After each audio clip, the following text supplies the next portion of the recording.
নমস্কার, জি 24 ঘন্টায় হাওয়া কেমন অনুষ্ঠানে আপনাদের প্রত্যেককে আমি অয়ন স্বাগত জানাচ্ছি। আমরা রয়েছি জনক রোডের সেই বিখ্যাত চায়ের আড্ডায়।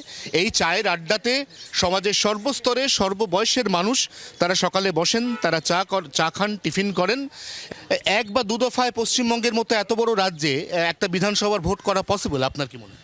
আগে তো হতো, আগে তো একটা দফাতেই ভোট হতো, তাও হয়েছে একদিনে ভোট হতো।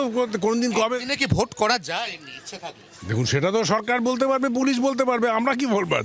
আমার যা কাজ হচ্ছে গিয়ে ভোট দেওয়া। আমারও মনে হয় কোনো অসুবিধা হওয়া উচিত নয়, তাতে মনে হয় শান্তি শৃঙ্খলা ভালোই থাকে একদিনে।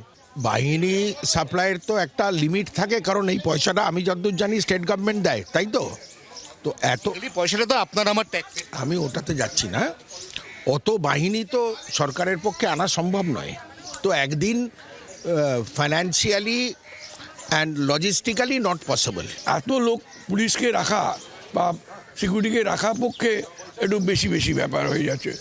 আমার মনে হয় 3 দফায় হলে হয়ে যেতে পারতো। একে কোচবিহার থেকে কাকদ্বীপ হয়ে যাবে। কেন হবে না? আগে তো হতো। 3 দফায় ভোট হলেই ঠিক হয়। 3টে যেরকম মেয়ে আছে, উত্তরবঙ্গ একটা, এদিকে ওদিকে একই জায়গায় একবারে ভোট কমপ্লিট করুক, সেইভাবে এটা আটকাতে। কিন্তু আদৌ এটা এই দফায় ভোট করাটা উদ্দেশ্য কি? ফেয়ার ইলেকশন করানোর জন্য তো? বাহিনীকে ঠিকভাবে কাজে লাগাতে চাই সরকার না কমিশন? সেটাই এখন মানুষ দ্বন্দ্বে আছে। কমিশন যদি ঠিক করে, তারা যদি ঠিক মতো ফোর্স দিতে পারে, তাহলে সারা পশ্চিমবঙ্গতেই আমি দেখেছি 7 দফায় ভোট হয়। কোনো স্টেটে, আমি সব স্টেটে যাইনি ভারতবর্ষের, যে কোনো স্টেটে গেছি একদিনে ভোট। যদি ফোর্স ঠিক মতো ইউটিলাইজড হয়, টু বি ভেরি ফ্র্যাঙ্ক, বলতে পারবো না, সে প্রশাসনের ব্যাপার, অভিজ্ঞতা, দ্যাটস ট্রু, বাট কিছু বলা মুশকিল, এই ব্যাপারে বলাটা মুশকিল।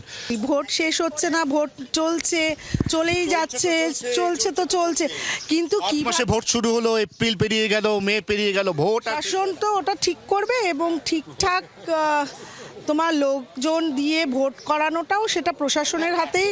হ্যাঁ, পসিবল তো বটেই, যদি একদম সবাই সঠিকভাবে প্রশাসন ব্যবস্থা করে নিশ্চয়ই। এবং তার থেকে আমার মনে হয় এই অশান্তিটা একবারে মেটাই ভালো। নির্বিঘ্নে অবাধে ভোট করা যায়, সম্ভব ইচ্ছা করলে। আর পশ্চিমবঙ্গে যে এমনি 7-8 দফায় ভোট হয়, বোর লাগে, ভোট যেন শেষই হয়। তাহলে একই লোক 7 জায়গায় ভোট দেবে। আপনার মতে কত দফায় ভোট হওয়া উচিত? এক দফায় ভোট করা যাবে? হ্যাঁ, এক দফায় যাবে কি? হ্যাঁ যাবে। রাজনৈতিক সদিচ্ছার অভাব আছে। যারা পাওয়ারে থাকে তাদের মধ্যে সেই রাজনৈতিক সদিচ্ছাটা নেই যে আমরা ফেয়ার অ্যান্ড পোলটা করতে দেব। 2 দফা হতেই পারে, 2 দফা ঠিক আছে, সাফিসিয়েন্ট। কোন দফা? একদিন উত্তর, একদিন। হ্যাঁ, এরকম ভাবে ডিভাইডেড করে দেওয়া হবে 2টো ভোট, তাহলেই তো ইকুয়ালি হয়ে যাবে। ব্রেকআপটা ধরুন আপনার নর্থ বেঙ্গল আলাদা হোক একটা দিন, সাউথ বেঙ্গল আলাদা হোক, ইস্ট আলাদা হোক, ওয়েস্ট আলাদা হোক। বাহিনীকে ঠিকমতো কাজে লাগানো হয়, ভোটের দিন অর্থাৎ ডি ডে, যেটা রেড লেটার ডে, এদের প্রপার ইউটিলাইজেশন হয়? মোটামুটি হয়, কিন্তু খুব যে না হয় না। কেন? তারা তো বছরে একবার আসে, যখন ভোট হয় তখন হয়, তারা তো কিছুই জানে না। অ্যাকচুয়ালি ইলেকশন হলে আমাদের পশ্চিমবঙ্গের যে বর্তমান পরিস্থিতি, মানে আনরেস্ট হয় যেটা ভোটের সময়, তাতে 4টে ভাগে ভাগ করে দিলে ভালো হয়। প্রত্যেকেই বলছেন দফা যতই ভাঙা হোক, বাহিনী যদি সঠিকভাবে কাজ না করে তাহলে সেক্ষেত্রে এই দফা বিন্যাসেও খুব ইতর বিশেষ হয় না। তার কারণ শেষ পর্যন্ত ভোটের দিন কোন দফাতে, কোথায়, কোন বাহিনী কতটা প্রোঅ্যাক্টিভ হয়ে কাজ করবে তার উপর নির্ভর করে রাজ্যে অবাধ এবং শান্তিপূর্ণ বিধানসভা নির্বাচন হওয়া বা না হওয়া। জি 24 ঘন্টার জন্য ক্যামেরা নবীনের সঙ্গে অয়ন, কলকাতা।